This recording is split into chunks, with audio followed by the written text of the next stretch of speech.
Welcome to the SDA Housing Podcast, brought to you by NDIS Property Australia. Before starting this episode, we need to provide a general disclaimer. Information contained in this podcast is general in nature only. It does not take into account the objectives, financial situation, or needs of any particular person. You need to consider your financial situation and needs before making any decisions based on the information in this podcast. And you should consider seeking independent and professional advice for your personal circumstances. All right, let's begin. Hello, everybody. My name is Minh and I'm your co-host with Debbie from the SDA Housing Podcast. I show that explains, highlights, guides, and brings awareness about all things SDA in this ever-changing in this world. Debbie, how are you? Hello, Minh. I'm well, thank you. We just got back from our Melbourne trip, 3-4 days each. And how was it, Debbie? How was the trip? Oh, Melbourne was amazing. We had such a good trip. We met lots of people. We held an event and I think everything was really successful. What do you think was the reason why we held this SDA Masterclass in Melbourne? Our reasons why we did it, and what do we hope to achieve, and what did we achieve? Okay. Why did we hold this event in Melbourne? But we have a lot of clients in Melbourne. We have a lot of potential clients from Melbourne. We have a lot of properties that are either constructed or under construction in Melbourne. We have a lot of builders and developers we're working with in Melbourne. So a lot of what we're doing in the SDA world is in Melbourne, and it's just a really good location to bring people together. But why the SDA Masterclass, may I ask? We decided to hold this event, I guess, because we are now getting a lot of very sophisticated investors coming to us, as we've touched on in previous recent episodes, who really want to have far more in-depth advice on SDA. And we thought that we would provide this opportunity for people to sit down and have a full day of an in-depth information session from a whole lot of different fantastic speakers in the industry on really what is going on in the SDA world. Kind of a crash course, but like a real, for people who've already got a good understanding and grounding, but, you know, the more complex and advanced kind of information. Debbie, why do you think that this was different from all the other workshops and conferences and seminars and webinars we've done in the past 3 to 4 years?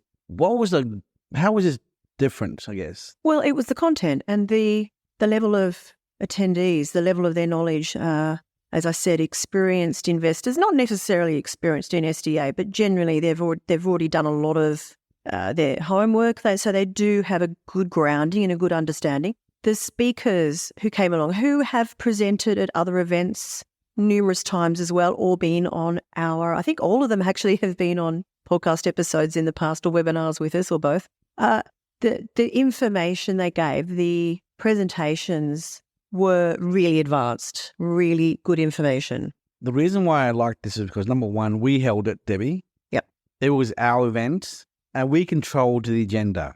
Kudos to all those people out there, all those groups or brands out there who do SDA conferences, SDA seminars, SDA gatherings. They're all great. They're great for the community. But I guess this time was different because we controlled the narrative in this closed room environment of 30 people, 35 people or so. And we were able to talk about things that we can't talk about on the podcast and we can't talk about in a webinar, which is published online publicly. Now, Debbie, can you explain to us, to our listeners, what I mean by that? Are you know? Well, yeah, there is information that we don't necessarily want to make public, or we can't make public for various reasons. Kind of, secrets of SDA or just intel on the industry, which we believe our investors should have knowledge of. But yeah, we can't really do it publicly. Because I guess people will, I don't know, either steal that information because it's such good information. True. But also, when you talk about bad actors in the SDA, right? Litigation. No. I'm not worried about them. You can sue me if you want. I've got nothing to sue. Our reputation is priceless.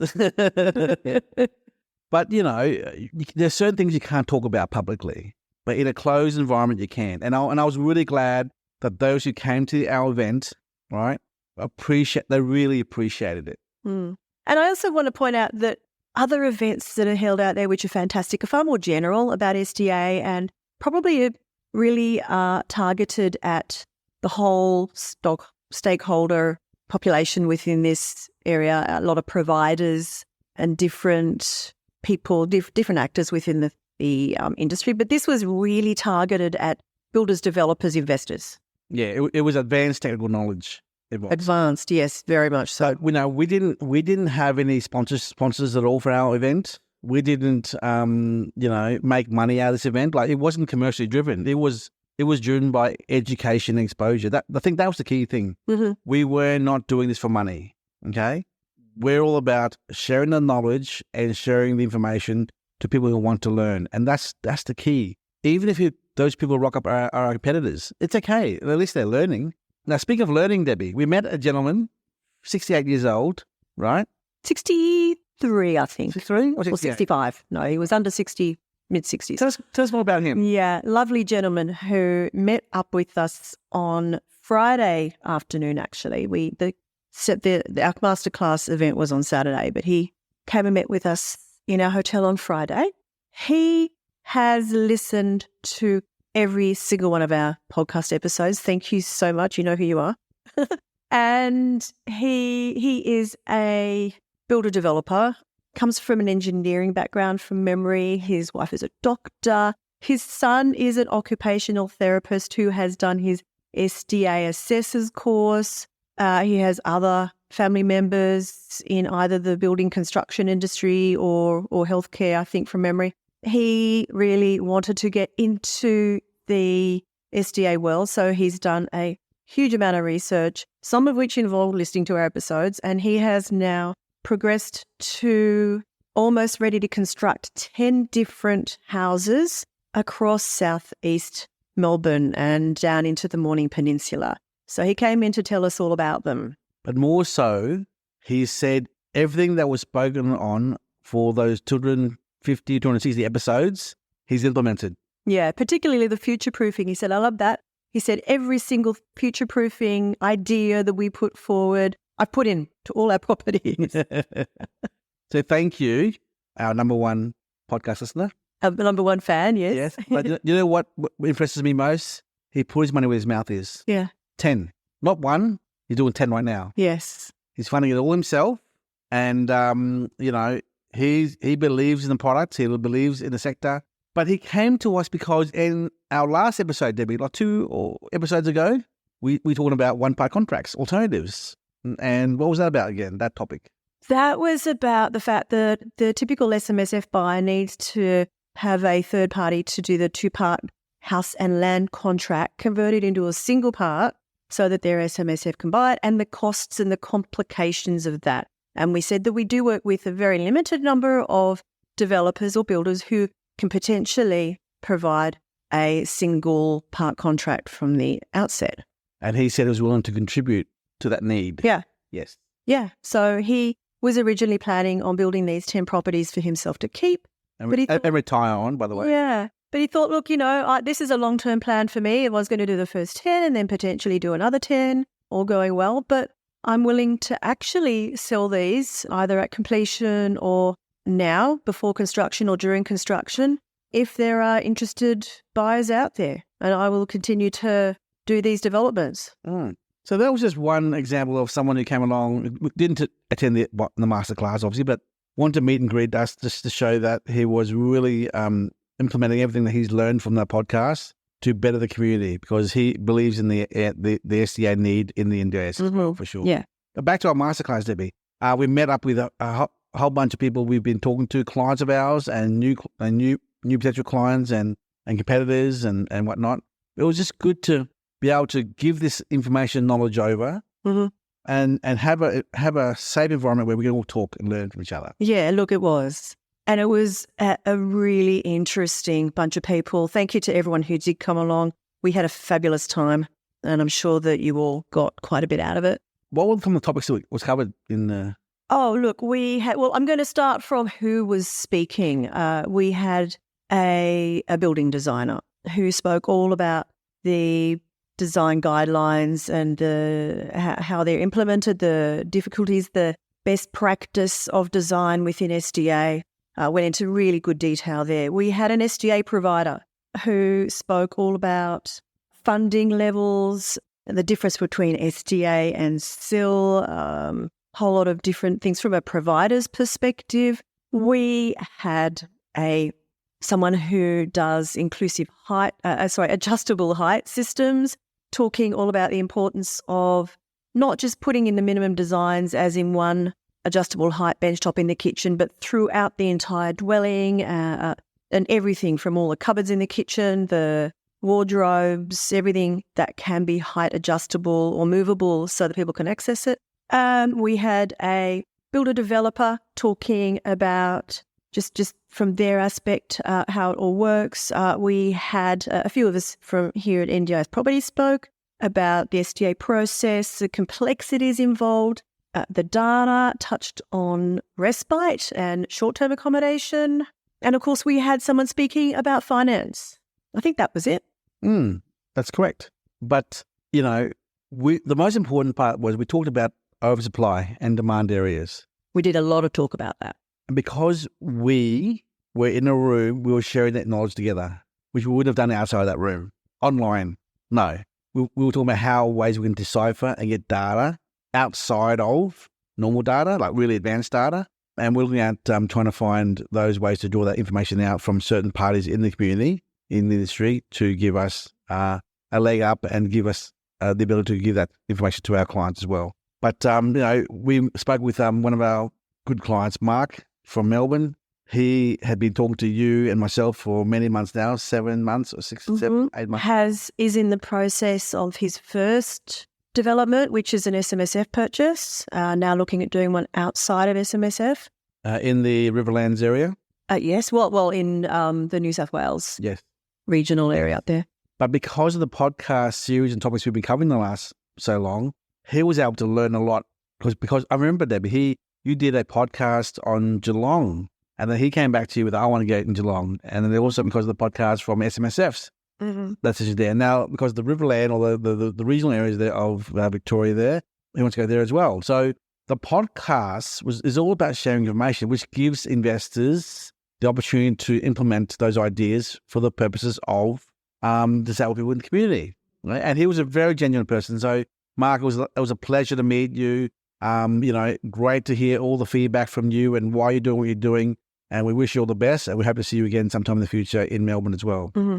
But what else can we share about the event, post-event? Just getting to know people on a personal basis. Oh, totally. We had, it was a full day event from 8:30 till 5, but we held a drinks session afterwards where everybody came. We also had a few other guests that joined us on the day, other builders and developers or just people that are our friends in the space. And I think everyone was there for a couple of hours. We had such an amazing time getting to know these people, finding out their stories and understanding where they're coming from.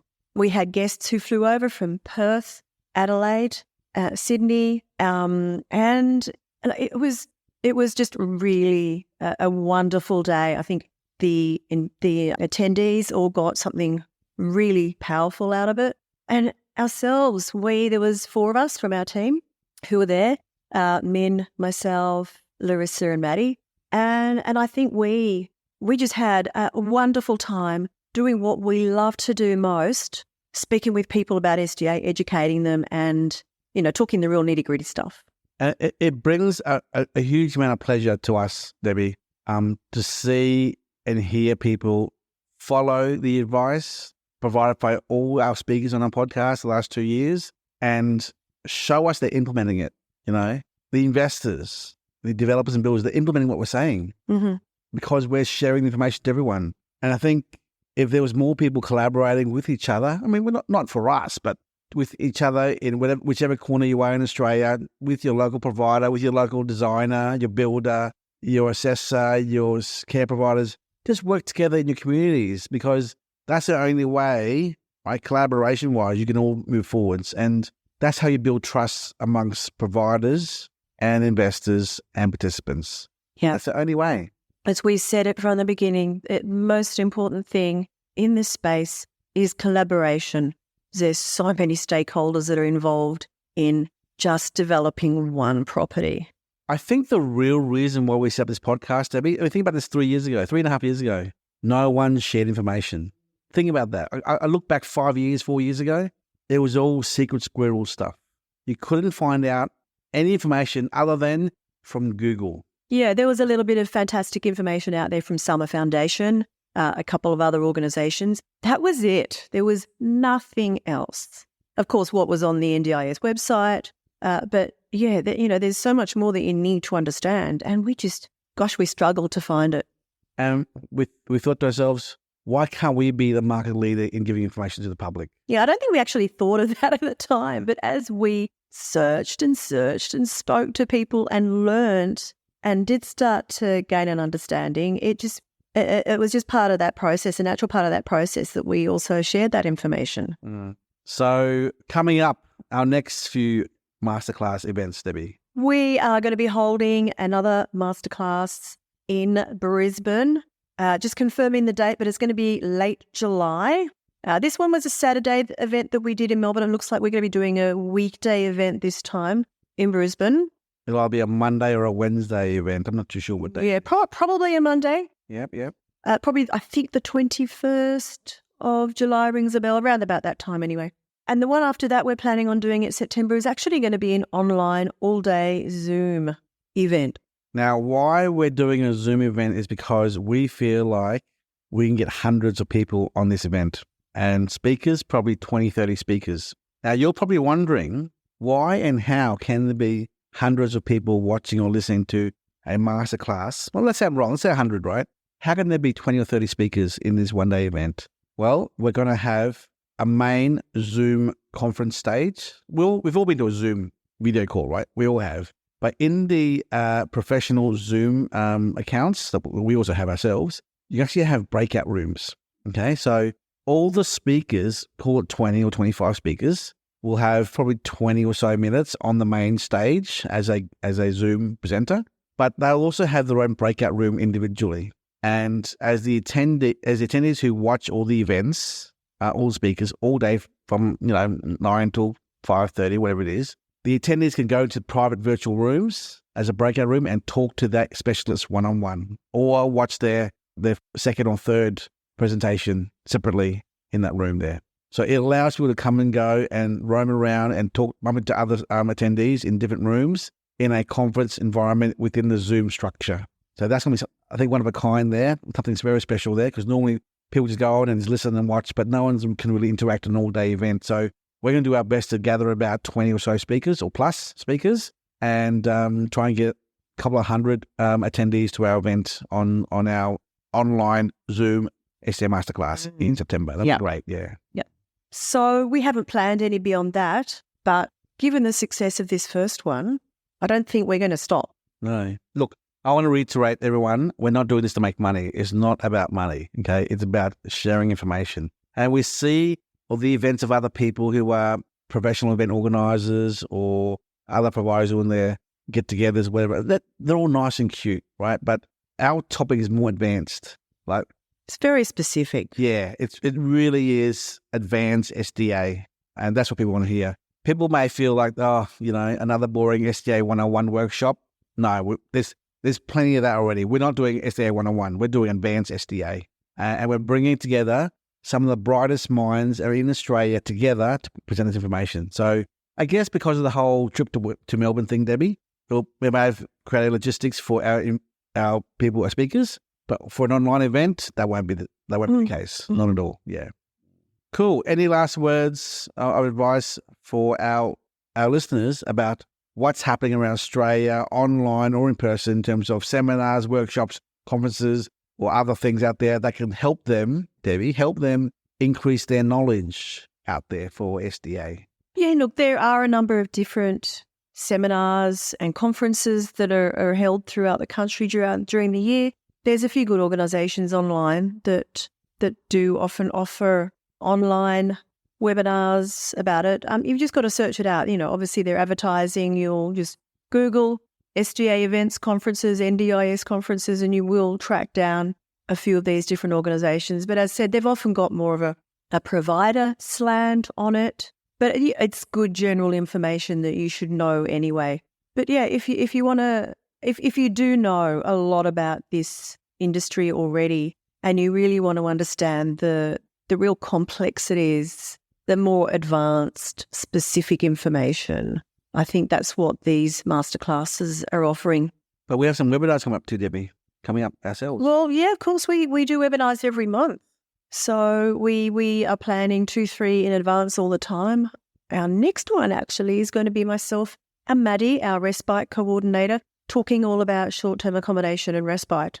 So if that is something of interest to you, if you are a property owner who maybe has a house or an apartment that you currently are renting out as a short-term rental, it might be on Airbnb or Stays or Booking.com or something, and you want to just supplement your bookings that you're getting there, we'll be talking about that, how we do that. Also, if you are on the other side of things from the NDIS world, you work in the industry as a provider or a support coordinator or that area or participant, then if you want to find out more about what our properties offer and how our respite packages work, we'll be talking all about that as well.